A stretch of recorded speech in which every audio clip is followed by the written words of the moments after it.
Okay, so right now, at the very top of the US government, there's a quiet war going on. But this one has massive implications for the economy, for your wallet, and for the independence of one of the most powerful financial institutions on the planet.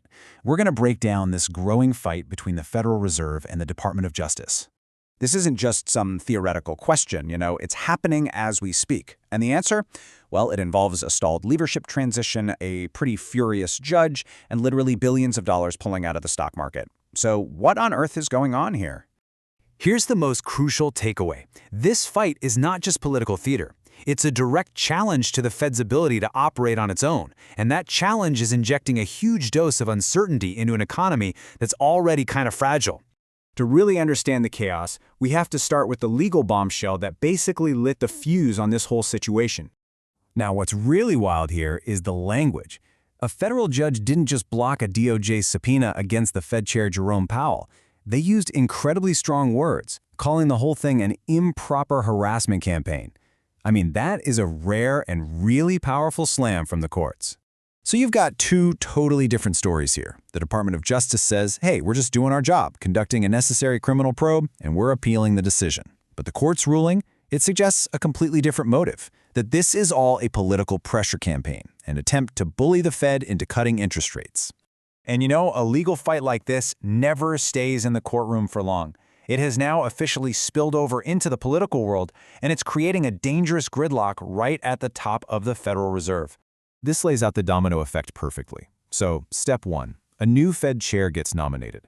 But because the DOJ's probe is still happening, a key senator is digging in their heels and promising to block that confirmation. The result?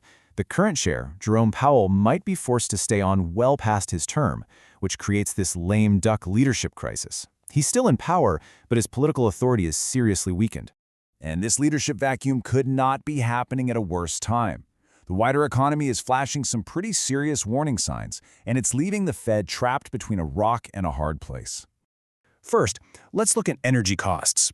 Gas prices have reportedly just exploded, hitting almost $4 a gallon after a 27% jump in just a few weeks. That's the fastest spike in 3 decades, and it hits every single one of us, every day.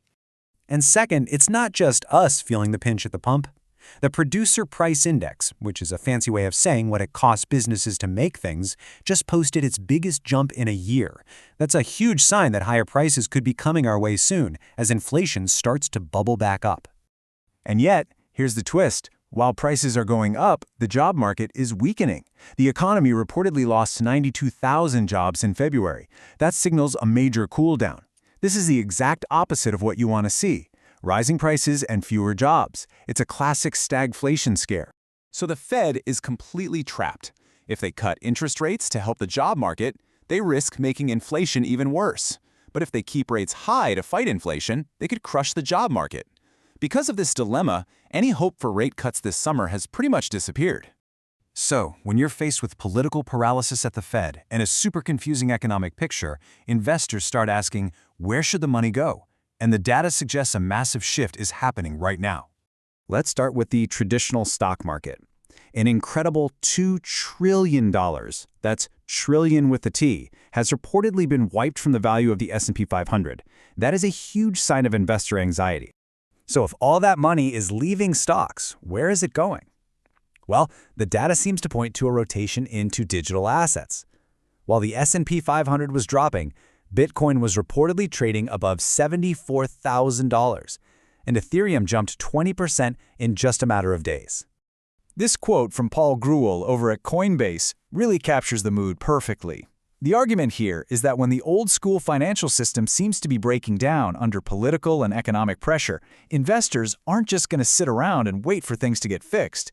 They're looking for alternatives. So where does all this leave us? Well, it really all boils down to a fundamental conflict about power, politics, and the future of our economy. This whole mess really comes down to this one question. Is the DOJ's investigation a legitimate, necessary probe into actual wrongdoing, or is it exactly what the judge suggested it was, a political move designed to influence the Fed's decisions? And this leads us to the final and most important question.